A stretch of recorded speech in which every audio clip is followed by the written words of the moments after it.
Кутмандуу күнүңүздөр менен урматтуу YouTube көрүүчүлөр, KG Press каналынын катталуучулары жана күйөрмандары. Биз турган жер азыр Оштогу Рыспай Абдыкадыров атындагы филармониянын маңдайында, же болбосо Обул Потреб Союздун зданиясынын маңдайында.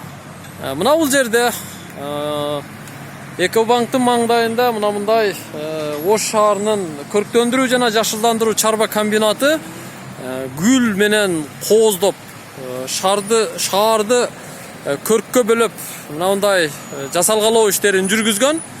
Жакынкы күндөрү, тактап айтканда 3-4 күн болду, бул жерге атайын мындай сиздер көрүп тургандай кумурадан гүлдөргө асманда кумура асылып туруп, асылган кумура өсүп турган гүлдөргө суу куйган образды жараткан жасалгалоону жасаптыр.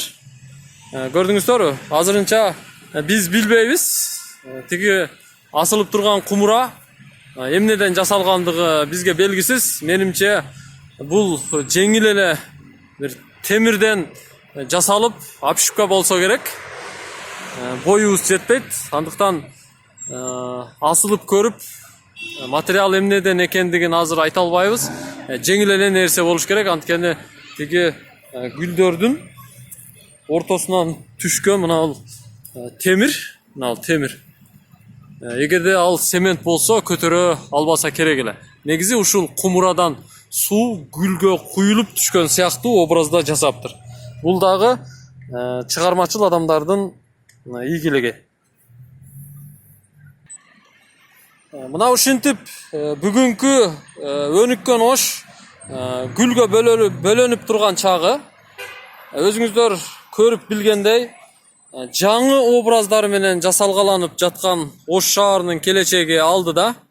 Ош шаары өнүгө берсин. Ош шаарына суктанып келгендердин саны арбый берсин.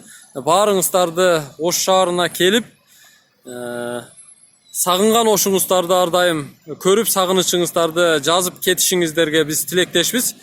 Ар дайым Ош шаарын сагынып туруңуздар.